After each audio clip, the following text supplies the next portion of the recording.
పాపనాశన జన్మ ఛేదకరో యస్మాత్ తత్ ప్రతిద్యభిధీయతే. ఇది జపము యొక్క అంతరార్థం. అంటే ఏమిటి అంటే, జపం చేసేటప్పుడు మంత్రాన్ని మనసులో నిలిపి, మనసుని మంత్రంలో నిలిపి, రెండు కావాలి, రెండు ఏకం కావాలి. మంత్రమే మనసు అవ్వాలి, మనసే మంత్రం అవ్వాలి. అలా జపం అంటే పాపాన్ని నశింపజేస్తుంది జపం. జకారో జన్మ విచ్ఛేద.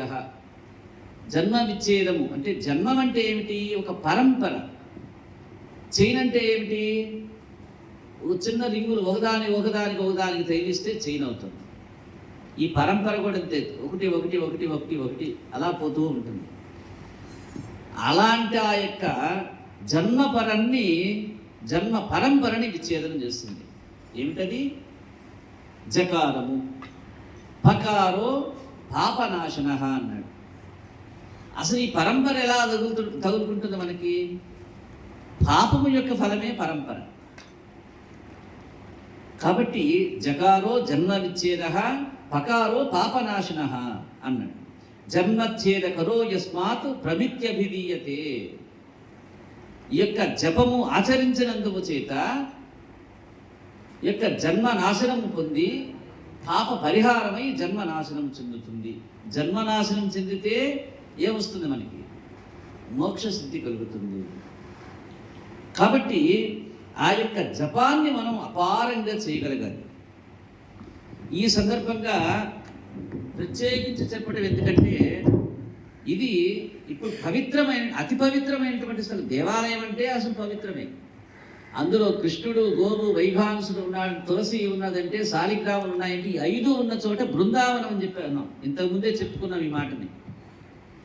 ఎక్కడైతే వైఘాంసుడు, ఎక్కడైతే శాలిగ్రామము, ఎక్కడైతే తులసి దళము, ఎక్కడైతే గోవు, ఎక్కడైతే కృష్ణుడు ఉంటాడో అది బృందావనము. ఎలాంటి సంశయం లేదు ఇందులో. ఎవరినెవరినో అడగటం పల్లె, పుస్తకాలు తిరిగేయాల్సిన పల్లె. ఇది అంతే వేదం చెప్పింది. కాబట్టి ఇలాంటి యొక్క పవిత్రమైనటువంటి స్థలంలో మామూలు రోజుల్లోనే అతి పవిత్రులైపోతారు. అలాంటిది ఇప్పుడు ఏం జరుగుతుంది? ఇక్కడ భాగవత సప్తాహం జరుగుతుంది.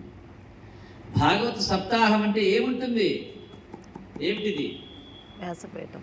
ఇదేమిటి? వ్యాసపీఠము అంటే వ్యాసుడు ఉన్నాడు.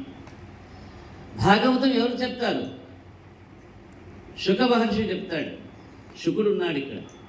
ఆ రోజు ఆవాహన చేసి నాకు బట్టలు ఇచ్చారు. మీరు శుకుడిగా ఈ స్థానంలో కూర్చొని వ్యాసపీఠం ముందు భాగవతాన్ని చెప్పండి మాకని చెప్పి మీ తరఫున చెప్పి ఇచ్చారు. కంకణం కట్టేసుకున్నాం, అందరం కూర్చున్నాం. ఇక భాగవతం చదువుతుంటే ఎవరు వస్తారో తెలుసా?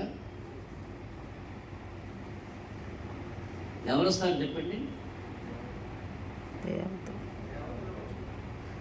దేవతలంతా ఇక్కడే ఉంటారు, మహర్షులంతా ఇక్కడే ఉంటారు, తపోధనులంతా ఇక్కడే ఉంటారు, మహానుభావులు దీనికోసం వస్తారు.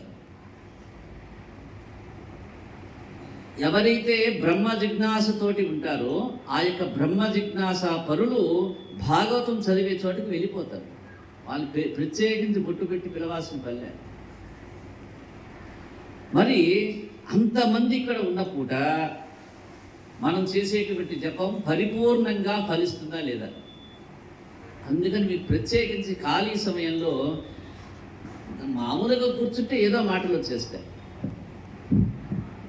ఏదో మాటలు వస్తే కృష్ణుడి గురించి చెప్పుకుంటారా? రాముడి గురించి చెప్పుకుంటారా?